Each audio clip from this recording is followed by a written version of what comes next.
TV news पर मैं हूं आपके साथ। जो इस बुलेटिन की शुरुआत करते हैं बड़ी खबर के साथ। प्रधानमंत्री नरेंद्र मोदी कई राज्यों का दौरा करेंगे। सिक्किम और पश्चिम बंगाल का दौरा करेंगे। पीएम मोदी सिक्किम के 50 साल पूरे होने के मौके पर कार्यक्रम का आयोजन किया गया है। कार्यक्रम में प्रधानमंत्री नरेंद्र मोदी शामिल होंगे। कई विकास परियोजनाओं का शिलान्यास और उद्घाटन करने वाले बंगाल के अलीपुरद्वार में जनसभा भी पीएम मोदी करने वाले हैं। तो आज कई राज्यों के दौरे पर पीएम मोदी और इस दौरान कई सारे कार्यक्रम भी आयोजित हैं, जिनमें प्रधानमंत्री नरेंद्र मोदी शिरकत करेंगे। बंगाल और सिक्किम के दौरे पर रहने वाले हैं। आपको बताते चले पीएम मोदी नरेंद्र मोदी आज सिक्किम और पश्चिम बंगाल के दौरे पर रहेंगे। सिक्किम की बात करें, भारत में विलय के 50 साल पूरे होने के अवसर पर आयोजित समारोह में पीएम नरेंद्र मोदी शामिल होंगे और उस दौरान कई विकास परियोजनाओं का उद्घाटन और शिलान्यास भी प्रधानमंत्री इस दौरान करेंगे। इसी के साथ बताया जा रहा है कि पश्चिम बंगाल के अलीपुरद्वार में भी एक जनसभा का आयोजन किया गया है, जिसमें प्रधानमंत्री नरेंद्र मोदी पहुंचेंगे और बड़ी तादाद में जनसभा को संबोधित करने वाले हैं।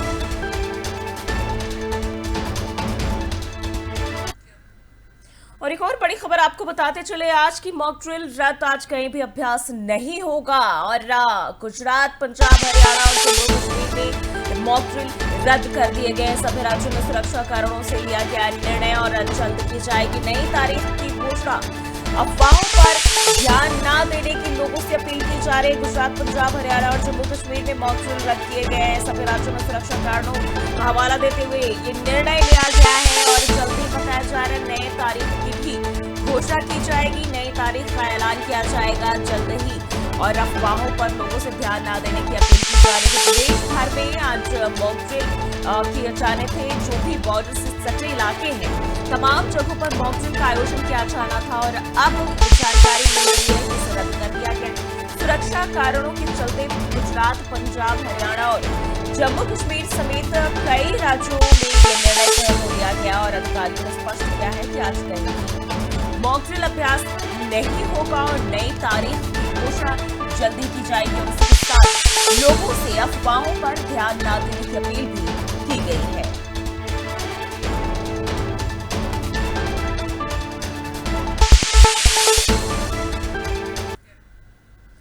और बढ़ते हैं आगे, दिल्ली से बड़ी खबर आपको बताते चले। दिल्ली में बीजेपी सरकार के 100 दिन पूरे। आम आदमी पार्टी आज पेश करेगी सरकार का रिपोर्ट कार्ड और आम आदमी पार्टी का आरोप है हर मोर्चे पर फेल हुई बीजेपी सरकार। बिजली, पानी, स्कूल और जल भराव पर सवाल उठाए आपने और रिपोर्ट कार्ड के जरिए आप जनता को जागरूक करेगी। तो आपको बताते चले, आम आदमी पार्टी का आरोप है कि बीजेपी की सरकार हर मोर्चे पर फेल हुई है। चाहे अगर हम बात करें बिजली की, पानी की, स्कूल की, चाहे जल भराव की। यानी कि अब देखिए, दिल्ली में बीजेपी की सत्ता है और 100 दिन पूरे हो चुके हैं और ऐसे में आम आदमी पार्टी आज सरकार का रिपोर्ट कार्ड पेश करेगी, जिसके जरिए लोगों को जागरूक करने की कोशिश आम आदमी पार्टी की तरफ से किए जाएंगे। और यही जानकारी आपको बताते चले, जो कि बताया जा रहा है। आपका आरोप है कि बीजेपी सरकार हर मोर्चे पर फेल रही है और पार्टी ने बिजली, पानी, हालत और जल भराव जैसे मुद्दों को लेकर सरकार, बीजेपी सरकार की कार्यशैली पर सवाल उठाए हैं, जिसको लेकर आम आदमी पार्टी का कहना है कि रिपोर्ट कार्ड के जरिए जनता को उस सरकार की असलियत है उससे अवगत कराएगी।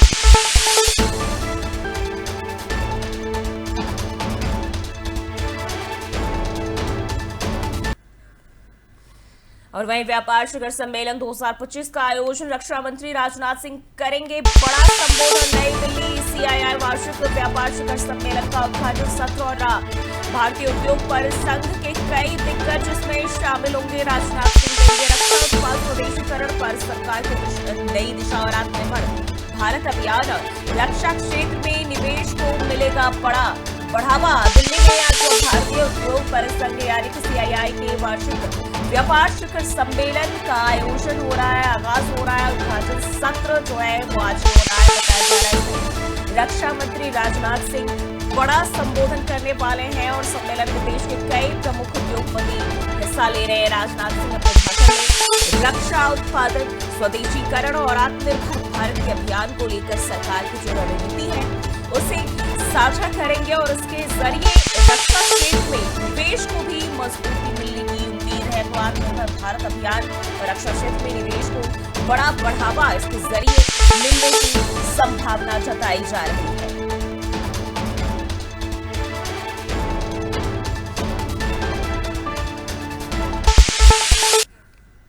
और वहीं सीमा पार से घुसपैठ पर बड़ी कार्रवाई। पश्चिम बंगाल के नदिया जिले में पुलिस की छापेमारी में 5 बांग्लादेशी नागरिक गिरफ्तार किए गए।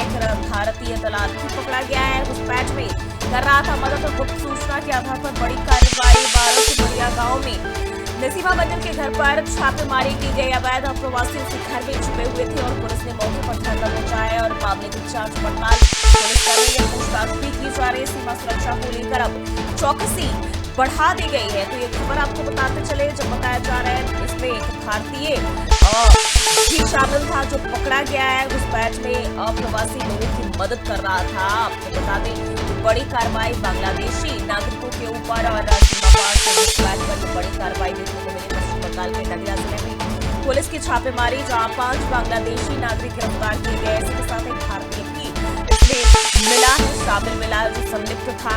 गुप्त सूचना के आधार पर बड़ी कार्रवाई पुलिस की तरफ से 12 चुपिया गांव में नसीमा मंजल नाम के शख्स के यहाँ छापेमारी की गई है, जहां बताया जा रहा है कि अवैध प्रवासी उसी घर में छुपे हुए थे। पुलिस ने मौके पर ही उन्हें धर दबोचा है। मामले की जांच में पुलिस जुट गई है। पूछताछ की जा रही है। सीमा सुरक्षा की बात करें तो अब पहले के मुकाबले चौकसी बढ़ा दी गई है।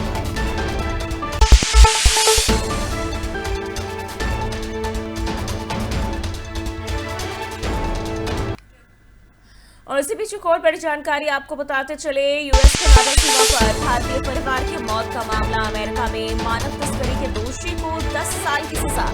मैंने सोचा कि अदालत ने सुनाई 10 साल की सजा। आरोपी अंतर्राष्ट्रीय तस्कर गिरोह का सरगना बताया जा रहा है। 10 साल पहले कड़ाके की ठंड में यूएस कनाडा सीमा पर मारे गए थे और भारतीय परिवार के 4 सदस्य मारे गए थे। आरोपी अंतर्राष्ट्रीय तस्कर गिरोह का सरगना बताया जा रहा है। पीड़ित परिवार कनाडा से अमेरिका में अवैध प्रवेश की कोशिश कर रहा था। अदालत ने अमानवीय कारनामे को लेकर जो है सजा सुनाई है। दर्दनाक और चौंकाने वाला इसे मामला बताया और न्याय की दिशा में इसे बड़ा कदम माना जा रहा है।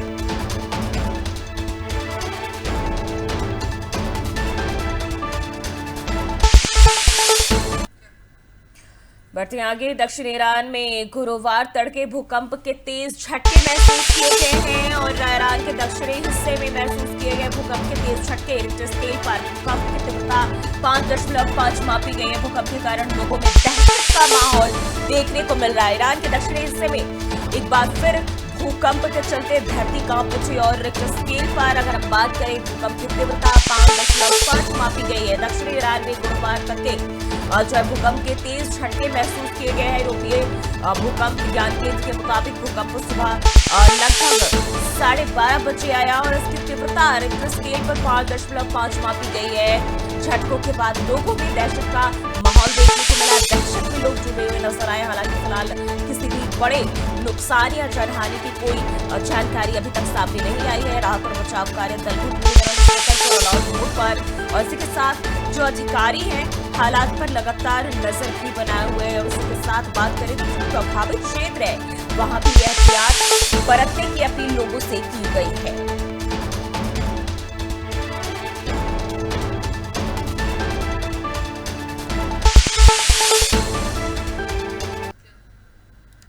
और एक और जानकारी, प्रधानमंत्री नरेंद्र मोदी के दौरे को लेकर आपको बताते चले। पीएम मोदी कल कानपुर जाएंगे। मेट्रो परियोजनाओं का करेंगे शुभारंभ। सीएसए मैदान में जनसभा करेंगे। विकास कार्यों पर इस दौरान फोकस रहेगा।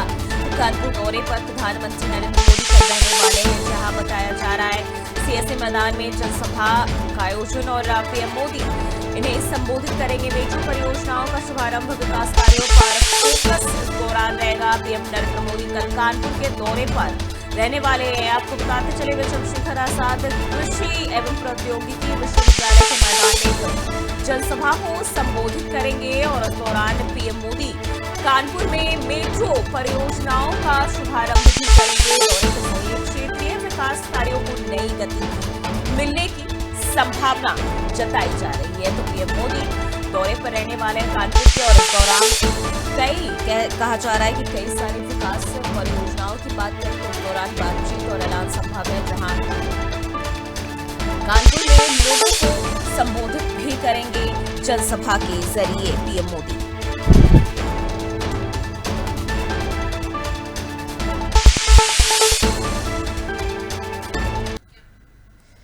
और बढ़ते हैं आगे। टेस्ला के सीईओ एलन मस्क ने डोनाल्ड ट्रंप प्रशासन से इस्तीफा दे दिया है और वे अमेरिकी सरकार में स्पेशल सरकारी कर्मचारी के रूप में नियुक्त थे। अपने तय कार्यकाल के खत्म होने के बाद मस्क ने सोशल मीडिया पर एक पोस्ट शेयर कर राष्ट्रपति ट्रंप का धन्यवाद किया और उन्होंने लिखा कि सरकारी खर्चों में कटौती के मिशन का हिस्सा बनने पर वह आभारी हैं, और इसी के साथ ही मस्क ने भरोसा जताया कि भविष्य में डीओजी मिशन और भी मजबूत होगा। तो एलन मस्क ने ट्रंप प्रशासन से इस्तीफा दे दिया है और अपने ट्विटर अकाउंट एक्स पर पोस्ट कर ये जानकारी दी है, और उन्होंने कहा डीओजी मिशन आगे और भी मजबूत होगा।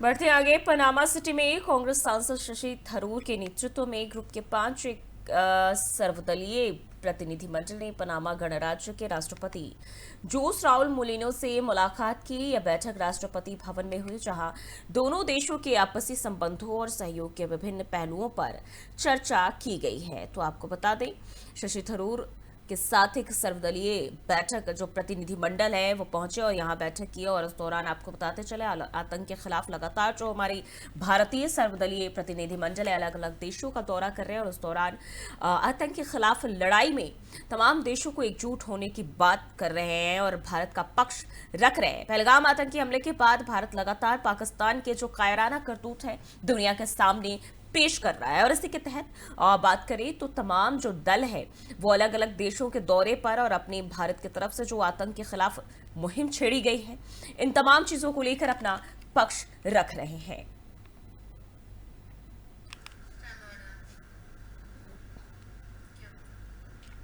और सांसद असदुद्दीन ओवैसी ने रियाद में बड़ा बयान दिया है, और यहां उन्होंने बता दें कि पाकिस्तान को लेकर बड़ा बयान दिया और कहा कि पाकिस्तान को एक बार फिर FATF की ग्रे लिस्ट में डाला जाना चाहिए। ओवैसी का कहना है कि तभी आतंकवादी संगठनों की फंडिंग पर प्रभावी नियंत्रण जो है वो संभव हो सकेगा, और उन्होंने आतंकवादी वित्त पोषण को रोकने के लिए सख्त अंतर्राष्ट्रीय कदमों की मांग की है। तो रियाद में ओवैसी ने एक बार फिर से जो है पाकिस्तान पर बड़ा हमला बोला है और कहा कि ग्रे लिस्ट में पाकिस्तान को डाल देना चाहिए, क्योंकि इस तरह से जो आतंक को बढ़ावा दे रहा है पाकिस्तान उसको लगाम लगाना बेहद जरूरी है। और ऐसा पहली बार नहीं है जब ओवैसी ने इस तरह के बयान दिए, पहले भी वो लगातार पाकिस्तान में जो आतंक है उसके खिलाफ लगाम लगाने की बात करते आए हैं, शिकंजा कसने की बात करते आए हैं, और एक बार फिर से रियाद में उन्होंने पाकिस्तान को लेकर कड़ा रुख अपनाया और कहा कि ये जो आतंकवादी वित्त पोषण है रोकने के लिए सख्त अंतर्राष्ट्रीय कदमों को आगे आने की जरूरत है, इस दिशा में आगे बढ़ने की जरूरत है।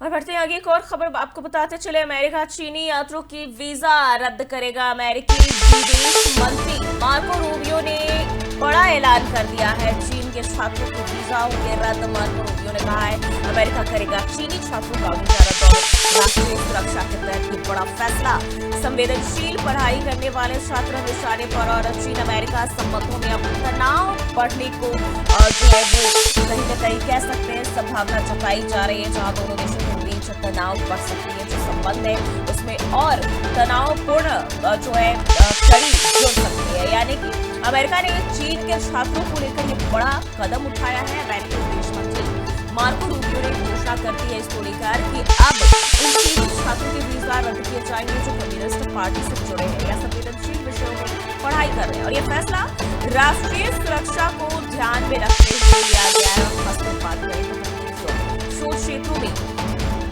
वीजा की जो नीति है और सख्त की जाएगी, इस कदम से चीन अमेरिका संबंधों में और आशंका जताई जा रही है।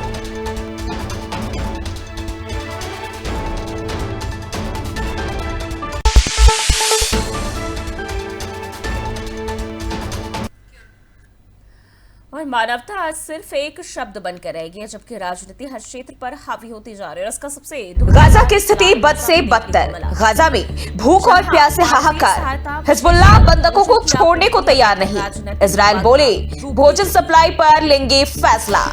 गाजा ह्यूमैनिटेरियन फाउंडेशन का वितरण अभियान बाधित। गाजा में लोगों की स्थिति बद से बदतर है। वहां लोग भूख और प्यास से तड़प रहे हैं। कई संगठनों के द्वारा वहां भोजन पहुंचाने का काम किया जा रहा है। इस स्थिति को देखते हुए कई दुनिया के देश तो आपको बताते चले, मानवता आज सिर्फ एक शब्द बनकर रह गई है, जबकि राजनीति हर क्षेत्र पर हावी होते जा रही है। और इसका सबसे दुखद उदाहरण फिलहाल गाजा में देखने को मिल रहा है, जहां मानवीय सहायता खासकर भोजन की आपूर्ति अब एक राजनीतिक विवाद का रूप ले चुकी है। गाजा में भूख से जूझते हजारों लोगों के लिए राहत पहुंचाना जितना जरूरी है, उतना ही कठिन भी होता जा रहा है। और हाल ही में एक विवादास्पद संगठन गाजा ह्यूमैनिटेरियन फाउंडेशन ने दक्षिणी गाजा में भोजन वितरण कार्य शुरू किया, लेकिन हालात तुरंत बिगड़ गए। भारी भीड़ और अव्यवस्था के चलते संगठन की टीम को पीछे हटना पड़ा और लोग जो है उनके अड्डे तक को नुकसान पहुंचाने लगे। संगठन का कहना है कि जरूरतमंदों की संख्या बहुत ज्यादा थी और हालात बेकाबू हो गए। वहीं इजरायली सेना का कहना है कि सुरक्षा बलों ने चेतावनी के तौर पर गोलियां चलाई और इस पूरी घटना ने साफ कर दिया कि जहां एक तरफ लोग भूख और तकलीफ से जूझ रहे हैं, वहीं दूसरी ओर राजनीतिक और सैन्य शक्तियों के बीच टकराव ने मानवीय मूल्यों को पीछे धकेल दिया। और इस संकट के पीछे कारणों और जमीनी हालात को जानने के लिए ये देखिए रिपोर्ट। गाजा की स्थिति बद से बदतर। गाजा में भूख और प्यास से हाहाकार। हिजबुल्लाह बंधकों को छोड़ने को तैयार नहीं। इजराइल बोले भोजन सप्लाई पर लेंगे फैसला। गाजा ह्यूमैनिटेरियन फाउंडेशन का वितरण अभियान बाधित।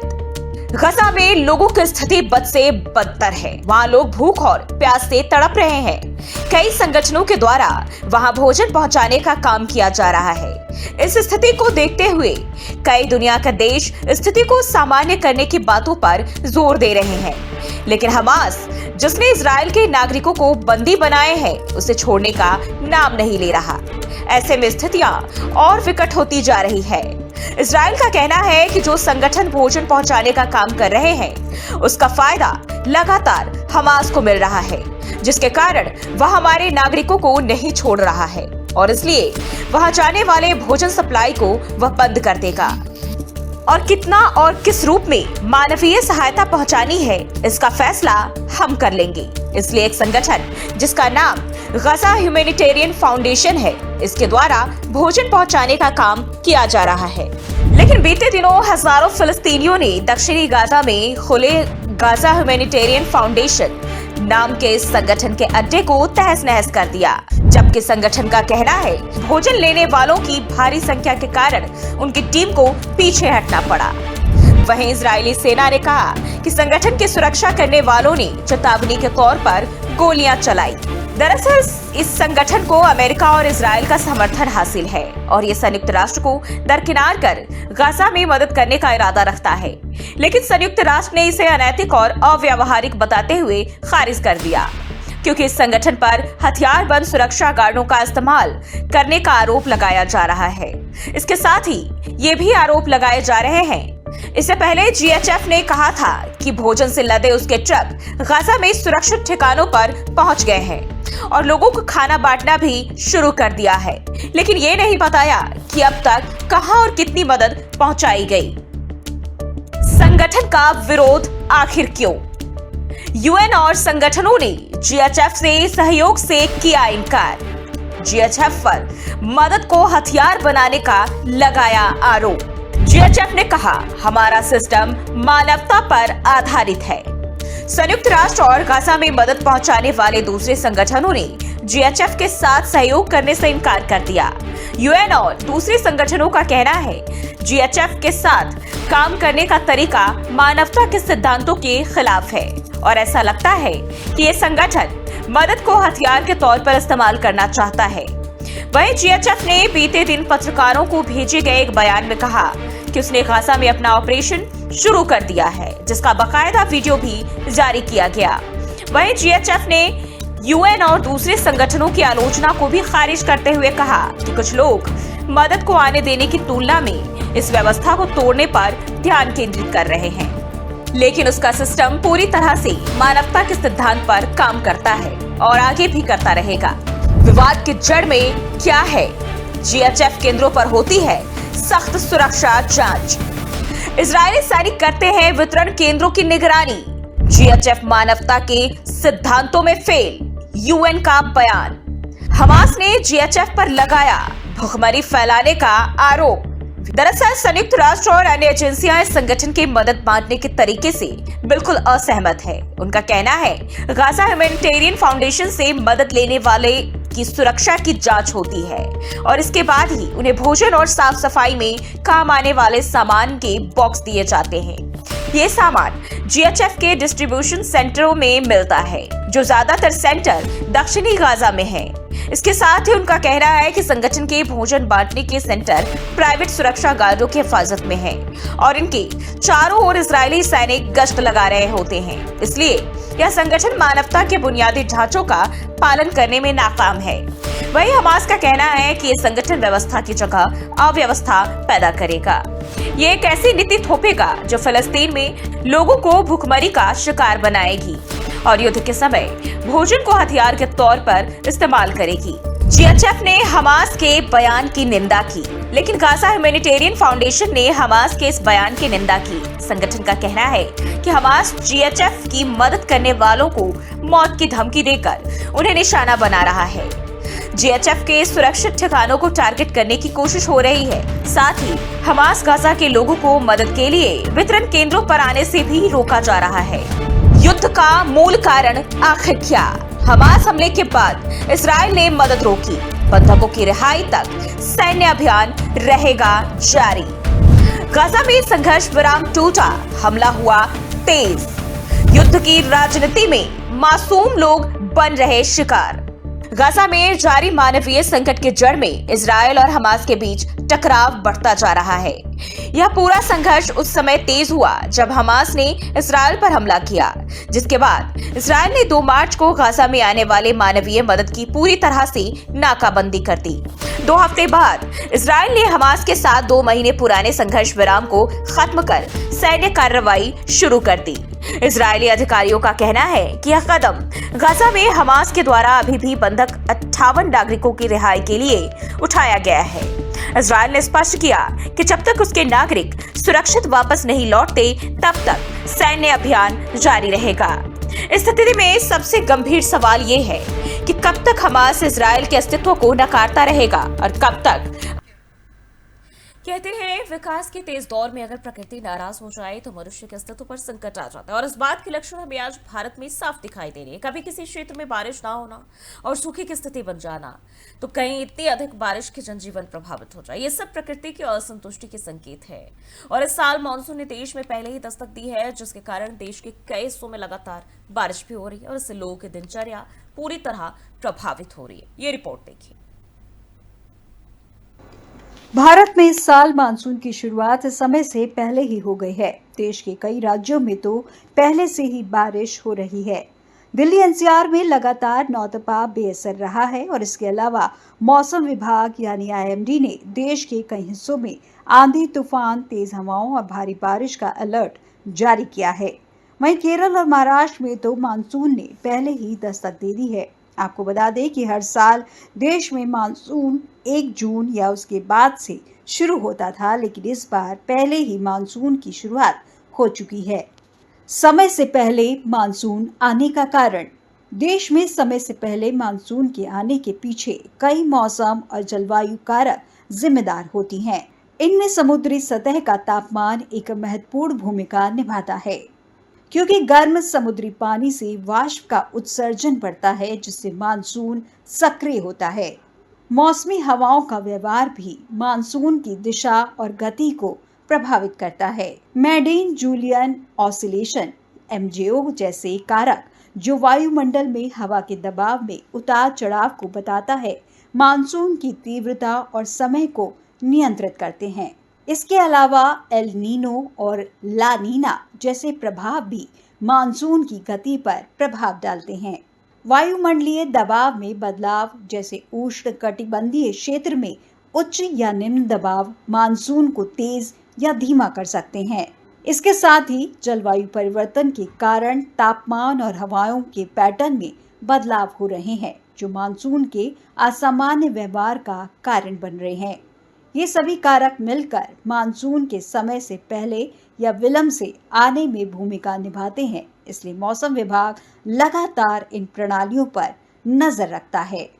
समुद्री सतह का तापमान। आपको बता दें कि जब अरब सागर और बंगाल की खाड़ी में समुद्री सतह का तापमान नॉर्मल से ज्यादा हो जाता है, तब ऐसे में हवा का बहाव स्थल की ओर होता है और मानसून जल्दी शुरू हो जाता है, क्योंकि समुद्री सतह का तापमान हवाओं में नमी को बढ़ाता है, जिससे मानसून के लिए अनुकूल स्थिति बनती है। मौसमी हवाओं का व्यवहार। मानसून की ज्यादातर निर्भरता दक्षिण पश्चिमी हवाओं पर होती है, इसलिए जब भी जेट स्ट्रीम या फिर दूसरी वैश्विक हवाएं समय से पहले दक्षिण की तरफ खिसकती हैं, तो मानसून की शुरुआत जल्दी हो जाती है। वायुमंडलीय दबाव में बदलाव।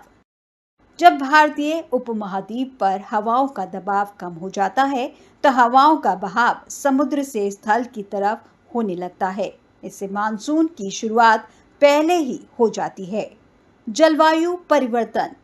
धरती पर तेजी से बढ़ रहे ग्लोबल वार्मिंग के कारण मौसम के पैटर्न में बदलाव हो रहा है, जिससे तापमान में बढ़ोतरी और बारिश के पैटर्न प्रभावित हो रहे हैं। इससे भी समय से पहले मानसून आ सकता है। क्यों नहीं तप रहा नौतपा मरता है और इससे गर्मी की संभावना बढ़ जाती है और अत्यधिक गर्मी के कारण पृथ्वी पर हवा का दबाव कम हो जाता है और हवाएं ऊपर की तरफ चलने लगती हैं। उसे भरने के लिए समुद्री हवाएं भारत में प्रवेश करती हैं और वर्षा करती हैं, लेकिन इस बार समय से पहले समुद्री हलचल के कारण समुद्री हवाओं को बहाव भारत की ओर पहले हो गया, जिसके कारण नौतपा का असर नहीं दिख रहा है। वैज्ञानिकों ने बताई ये वजह। मौसम वैज्ञानिकों के मुताबिक भारत में नौतपा के बेअसर होने का मुख्य कारण अरब सागर और बंगाल की खाड़ी में नमी का बढ़ना है। इसी दौरान समुद्र का टेम्परेचर सामान्य से अधिक रहा, जिसके कारण मानसूनी हवाएं तेजी से सक्रिय हो गईं। फिर पश्चिमी हवाएं चली और चक्रवाती हलचलों ने भी मानसून को बढ़ने में मदद की। इसके अलावा दुनिया भर में होने वाला जलवायु परिवर्तन भी मौसम के इस पैटर्न में बदलाव का एक बड़ा कारण बन रहा है। जलवायु परिवर्तन के चलते समुद्री और वायुमंडलीय परिस्थितियों में जो बदलाव आ रहे हैं, उनका सीधा असर मानसून पर देखने को मिल रहा है। इस बार जल्दी शुरुआत इसी का उदाहरण है। तो आपने देखा कि कैसे समुद्र का तापमान, वायुमंडलीय दबाव और हवाओं की दिशा मानसून के समय को तय करते हैं। लेकिन इसका मतलब यह भी है कि अगर हम प्रकृति के साथ सामंजस्य नहीं बनाएंगे, तो ऐसे बदलाव और अधिक खतरनाक हो सकते हैं। पर्यावरण की रक्षा करना अब सिर्फ जिम्मेदारी नहीं। फिलहाल के लिए बुलेटिन बस इतना ही। देश और दुनिया की तमाम खबरों के लिए देखते रहिए 4 न्यूज़।